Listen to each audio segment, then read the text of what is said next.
relegation threatening team, Wolverhampton Wanderers defeated Liverpool, and Arne has come out to say they've been picking points, not because they were better, not because they were good, but because they scored from the set pieces. And of course, they created a lot of chances, but they hardly score in open play football. And of course, in Copa del Rey, Barcelona tried all they could. The likes of Rafinha and of course Laments, they did their best, but guess what? They were never to make it to the final.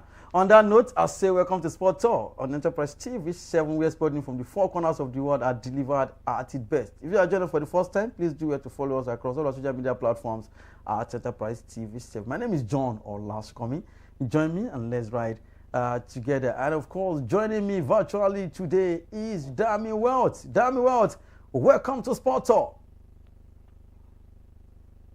Yes, good afternoon, Sorry, I'm trying to connect my... Yeah, hello, can you hear me well now? Yes, of course I can. Go ahead. All right, yes, good afternoon, everybody. Good afternoon, ladies and gentlemen. I'm happy to be here this wonderful day. So many sporting stories to talk about, and yes, I can't wait to chip in on everything. All right, you know how we always start? We always start with local football, but today we're talking about English Premier League. A stoppage time concession saw Liverpool lose 2-1 at Wolverhampton Wanderers on Tuesday night, 3rd of March 2026. The Reds' first of two visits to Molineux this week ended in defeat, and as a deflected effort by Andre in the 94th minute in 3 points for the host in the Premier League.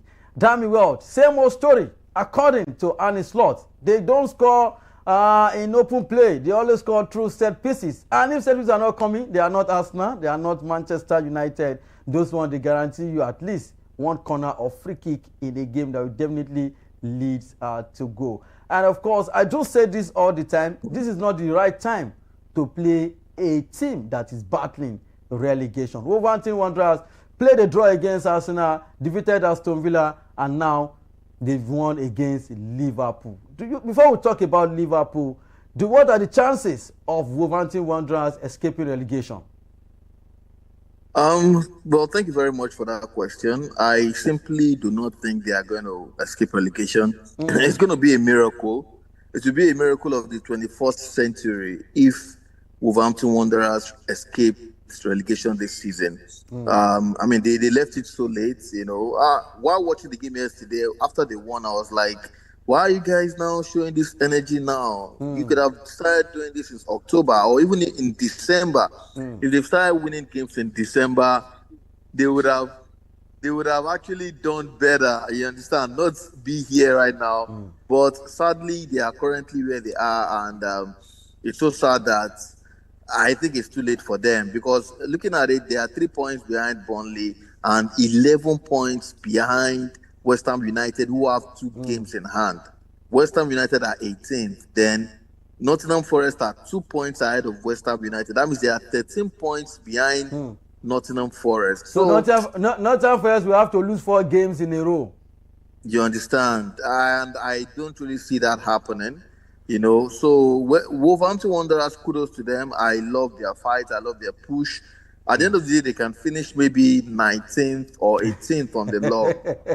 Come on, God, what's the difference between 20 and 19? No, at least they will know that they give it a fight. You know, when they say go down fighting, this is what it means. You know, nobody say they just beat you, just fall anyhow. You know, the Wolverhampton Wanderers were on course to be the worst team to play in the English Premier League. In terms of relegation, this season, it was a very shambolic one for them. In fact, they had their first win. I think it was their second win was that one against Aston Villa. That was the second win of the season they had. The third one is this one against Liverpool. In over how many matches? Over 20-something matches. You know, so they've been losing and losing and losing and losing. But then, good one for them. Kudos to them. This is the first time that they'll be winning back-to-back since April of last year. So start for them. I don't think they're going to qualify from the avoid relegation. I don't think so. All right, let's move straight to Liverpool now. Mo Salah ended his goal drought against Wolverhampton Wanderers. Last time he scored in the APL was before he went for Nations Cup. That was November 1st, 2025. And of course, he got the first goal of the 2026. It's likely like 3 months after after he scored his last goal in 2025. And Liverpool, and his lot has come out to say they don't score. They create chances, but they don't score if it is not set pieces. What's going on with Liverpool? Well, it seems to be one of the highlights of the Premier League this season. Not just Liverpool. Okay. Most teams have been scoring from set pieces. You know, the game between Arsenal and Chelsea at the weekend, people are still talking about it. Many people are still complaining that Corner FC. We've known Arsenal for that since last season. You know, and Arteta went on to say that they are not even scoring enough corner kicks. So, that's crazy. But I think it's because the game is beginning to get more restricted. I don't want to put the blame on. Of course, it's not the fault of Pep Guardiola. But since Pep Guardiola came to the EPL, you know, he brought a style of play that means you have to make thousands of passes. You have to, you have to be disciplined with it. Of course, you need to have positional discipline. But with Pep, you know, the square pegs have to be in the square holes, and that is not how football should be on a normal day. Go back to 2008 downwards, or even 2010 downwards, or even 2012 when the likes of Yaya Toure were in the Premier League. It was more of flair. It was more of dribbling, of massive goals. You see goals from the midfield. Players are. I mean, they are. There's the freedom, kind of, to do whatever you want to do. Nowadays, when you see a player turning around like Anthony was doing some seasons ago, they nearly killed him. You know, for showboating. Olasukomi, if I ask you now, how many players in the English Premier League actually can dribble? Like, how many players are good enough to dribble or take on players one-on-one in the Premier League? Maybe only Jeremy Doku. Okay, you mentioned Jeremy Doku. I can mention but a few. You know, Jeremy Doku. I mentioned Ilimani Diaye of what's his name of Everton. I mentioned Ahmad of Manchester United, who does it, sometimes. Then how many? I'm even struggling to mention names. There's no player in Chelsea that can not do like that. Where you can like before, even if you close your eyes, you keep mentioning. You mention Ronaldo, you mention Walcott, you mention Pennant. You understand? It's like that. Players that will run at you 1v1. Even Jesse Lingard was dribbling. And all those. Paul Pogba was doing it. So do I want to go back to the likes of Damien Duff, the likes of Joe Cole, the likes of Arjen Robben back then at Chelsea. So nowadays you see it's gone-go thing. For example, Newcastle United that Manchester United are playing this evening. None of their wingers have flair. Maybe a little. I can mention Harvey Barnes, but Harvey Barnes nowadays doesn't even dribble anymore. Doesn't take on players anymore. He wants to cut and shoot. Jacob Murphy is all about crossing. That's what we know him for. Elanga is all about running. So it's killing the game, sort of, and we always see goals from set pieces and everything. So I think one thing with Mohamed Salah and Liverpool is that they need to keep doing the right things and don't leave it. They need to keep finding ways to continue creating those chances. In the long run, the goals will start coming as long as we continue to create the chances. Mohamed Salah had a goal yesterday. Fine, he had a decent game, but he's not still where he can be or where we know that he used to be. So I think he just needs time. He needs which Liverpool don't have anyways. And one last thing, people have been talking about bring in Ngumoa and bench Salah, Ngumoa and bench this one. I saw Ngumoa yesterday. I'm not saying he's not a fine player. He's a young boy. And he's a decent boy, but he still has a lot to learn. Yes, of course. Ngumoa yesterday was, apart from the one chance that he had, that the ball, I think it hit the bar, the upright. Apart from that, he was just cutting in, and they were collecting the ball from him, So I think he still have a lot to learn. Liverpool just need to continue doing the right things. This season is gone. They should forget about the league, and they should forget about even making top 4. Maybe top 5 will be okay for them, and they can make Champions League. All right, thank you for that one, Dan. Well, let's take a look at other results. Wolves 2, Liverpool 1. Bournemouth goalless against Brentford. Everton defeated Burnley 2-0. Leeds lost to Sunderland 0-1. And of course, let's talk about today's fixtures. Brighton at home versus Arsenal. Damn well, Arsenal playing away from home tonight. Well, they should get a victory. Sorry, every game for Arsenal to the end of the season are finals. Yeah, I mean it's a must-win game. They can't afford to drop points, because if they snooze, they lose straight up. Manchester City are technically 2 points behind them. They should forget about the outstanding. City might win it. Yeah, they should have it at the back of their mind that City have won the outstanding. So Arsenal right now are 2 points ahead of Manchester City. So they cannot afford to even drop a lose point or draw any game or drop a point. They need to go ahead and get a victory. They should continue with the approach of going head to head. And if it's set pieces that will win the league for them, who cares? Let it win it for them. People are going to talk at the end of the day. In the next 10, 15 years, people won't say, "Oh, set piece won the league for us." They will say, "Arsenal won the league." Arsenal won league in so year. So that's the main thing. They should just continue. Brighton are a difficult side, but I think Arsenal have what it takes to take them out. All right, let's see how it goes. Arsenal, they call them corner FC. And of course, they know how to score from the corner, but which is okay. Like you rightfully said, against Chelsea, all the 3 goals came from from corner kicks, set pieces. Arsenal, they are good in that one. And of course, Manchester City will host Nottingham Forest. Fulham versus West Ham United. Aston Villa versus Chelsea. Are we seeing another red card tonight for Chelsea? Man, I can't. They've had 7 red cards more than their home wins this season. That's crazy. That's another record for Chelsea Football Club. That's another record that that no team will be wanting to break it. It's a poor record. Even the likes of Wolves, Burnley, and Leeds. Yeah. And I like what the coach, the manager have said, that they need to put in some disciplinary punishments. If you get a red card, you get punished. It has to be there.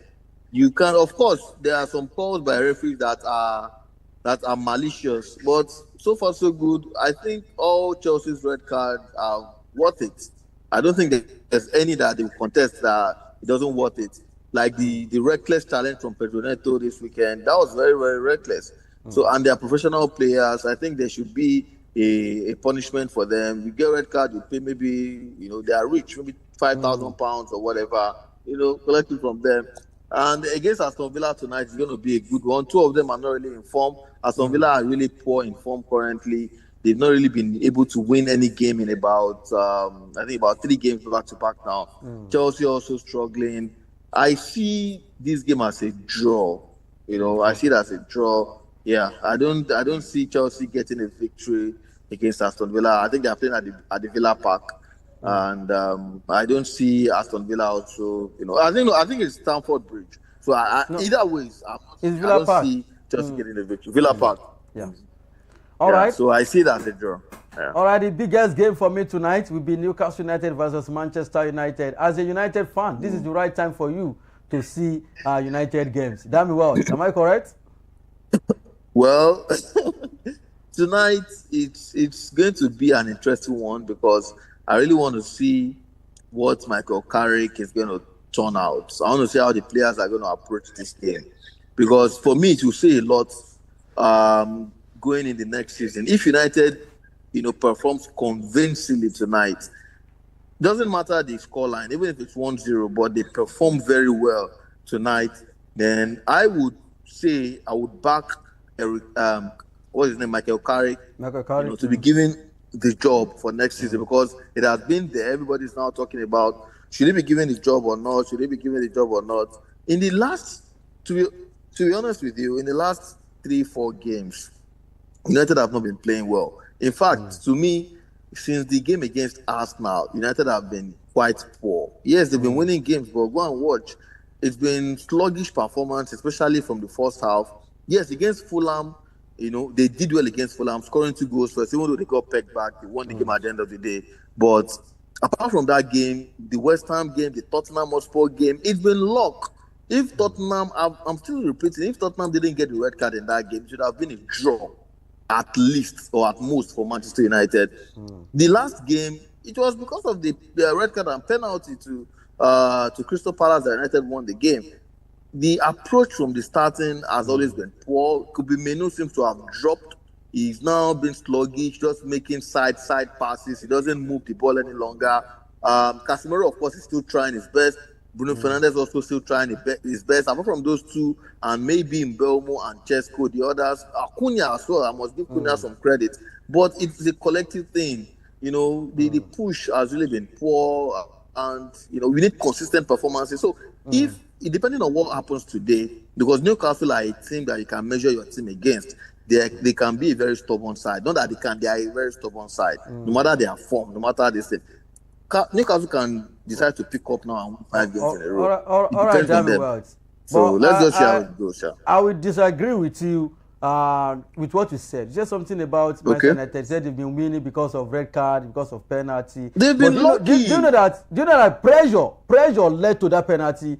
Pressure led to that red card. Of course, in the beginning, it is 11-11 now. So it is pressure that always leads to penalty and red card, in my own opinion. I won't say, of course. I'm not saying. So it's part of football. Pressure. See, I'm not saying that. Okay, look at the game against Tottenham Hotspur. It wasn't really. Yeah, United were having the ball then. Christian Romero he just lost his brain for like 5 seconds, and he wanted to kill Casemiro. With that tackle. The one at the weekend is still even being contested. That it's not a red card. Some are still contesting it. Even though for me it is a red card because he was denying a goal scoring opportunity for for Cunha, because he would have gotten to the ball if not for the foul that I had on him. But for the penalty, I still don't think that was a penalty because I think it's soft. It's a soft penalty to give to United. But overall, it's not about you winning games. How well are you playing? How is the intensity like? I'm not saying the intensity from the boys, especially from the first half. In the second half, they turn up, especially when they bring in maybe Chesko, they turn up and they push. Look at the game against Everton. United conceded over 10 corner kicks. Against, we only played about 2 corner kicks in that game. 2. And the first corner kick came in about 80 minutes. So that tells you that Everton really disturbed United all through the game. Just that Laments was very good in that game, and Harry Maguire has been brilliant as well. If not for that, they would have probably scored. I want to see better performance. You will see the one that is better. Andrea Nana is coming back. Andrea Nana is coming back to Manchester. No problem. All right, thank you for that one. Away from English Premier League, let's move straight to Spain. We'll be talking about Copa del Rey. Barcelona have been knocked out by Ademola Lookman, Atletico de Madrid. Atletico Madrid reached the Copa del Rey final for the first time since 2013, despite a 3-0 defeat by Barcelona on Tuesday, 3rd March 2026. Their 4-0 first leg win in Madrid, enough to secure a 4-3 aggregate victory in a breakless semi-final. Damn well, I must tell you, Barcelona did everything right. They were just unfortunate to reach the final against Atletico Madrid. Atletico Madrid, what did they do wrong? Well, unfortunately sometimes can be your own fault. It's not about, at the end of the day, we are a product of our choices. That means we're a product of how we decide to turn up. In the first leg, Barcelona they were lethargic. I think they didn't take the game so seriously. They thought it's Atletico Madrid now. We always beat them. You understand? So before they knew it, they conceded 4 in the first half. And, the game was already almost gone for them. This second leg, yes, they turned up. They really performed well. They scored 3 goals unreplied because it was intense from the beginning, from the first blast of the whistle to the final blast. It was intense from Barcelona that even Atletico Madrid couldn't really get out of their own box. But they left it too late. If they have scored probably 1 or 2 goals in the first leg, they would have had a chance. But and there are controversies as well, like the penalty given to Barcelona. Some are saying it is soft. Some are saying there was no contact. I think there was a very minimal contact in that. And at the end of the day, they defeated Atletico Madrid, which is what is it. But we see how it goes. Kudos to Ademola Lookman and Atletico Madrid. Hopefully, they can win in the final against Sociedad or Atletico Bilbao tonight. Yeah, those ones are playing tonight. All right, that would be a great one for Ademola Lookman if we can get to win this, Copa del Rey this year, 2025-2026, for the 2025-2026 season. All right, that is how much we can take on Sports on Enterprise TV 7. Endeavor to subscribe and click notification bell to get notified of all alerts. Follow us across social media platforms at Enterprise TV 7. Like, share, and engage on our content. Visit our website at www.enterprisetv.com for all the news you can use, the inclusive and the live updates. Dami Wealth has been on the show today. Yeah, it's been a pleasure. Thank you for having me once again. Your correct score: Newcastle versus Man United. 2-3 to United. Okay, we'll talk about it next week. All right, my name remains John Lasukomi. See you next time.